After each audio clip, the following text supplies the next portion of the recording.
Close it, we're leaving, Noah scolded Astra, and everyone else shifted uncomfortably.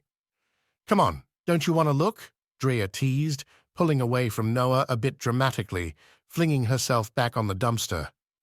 Could get you billions. If the whole city is looking for it, it's not going to be in the dumpster, Cassian tried, but she was already leaning in, rooting around the contents of the dumpster. Then, out of nowhere, she was yanking her hand out, cursing aloud and staggering backwards. Everyone froze, and a hush fell over the group. The very air seemed to grow colder as the only girl who could talk a mile a minute went dead silent. She braced a shaking hand, holding it to her chest. Something bit me, she whispered. Nobody moved, except for the little creature that was. Drea appeared to have startled the thing more than herself. That much was made clear when it flew from the walls of the dumpster and out onto the street, hissing furiously.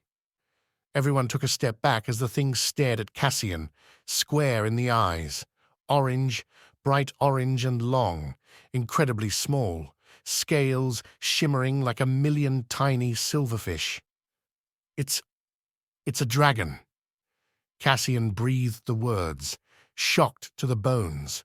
The girls were right. Their target. It was very much alive. A small dragon, no bigger than a backpack. A few seconds passed like everyone was suspended in honey.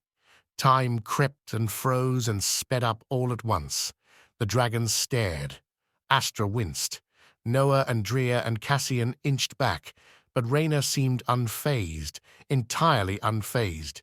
She approached the thing, and against everyone's warning and pleadings to stop, she bent down, gently fell on her knees. The little orange dragon leapt onto her shoulder and sat. Raina grinned, whispered something inaudible, but Drea was already in motion, and that snapped everyone out of the trance. She swung the taser staff at the dragon, barely missing as he ducked and deflected. Raina jumped back, screaming at Drea to stop. This didn't seem to bother her in the slightest. "What is it? Your pet?" Drea lunged again, but Raina was quicker, sidestepping and holding an arm in front of her new friend. The little dragon just sneezed out a small cloud of smoke. "Let's just get out of here, okay? We're not the only ones looking for I mean the dragon. It has a name." Cassian was dumbfounded. Not only were dragons incredibly rare and elusive, but why on earth was simply perched on a human's shoulder? With a name. He couldn't see straight. Suddenly, everything in his sight was spinning. "What's going on, Ray?" She didn't get to answer. No one did. He was wearing business attire, steel work boots and a hyper-titanium briefcase, towering at as easy 9 feet tall, if not more. It seemed as though he materialized out of nowhere, spawning right in the middle of their only exit, staring at Raina with one single eye.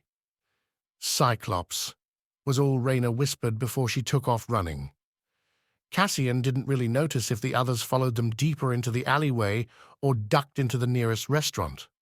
All he knew was he was sprinting after Raina and that stupid dragon.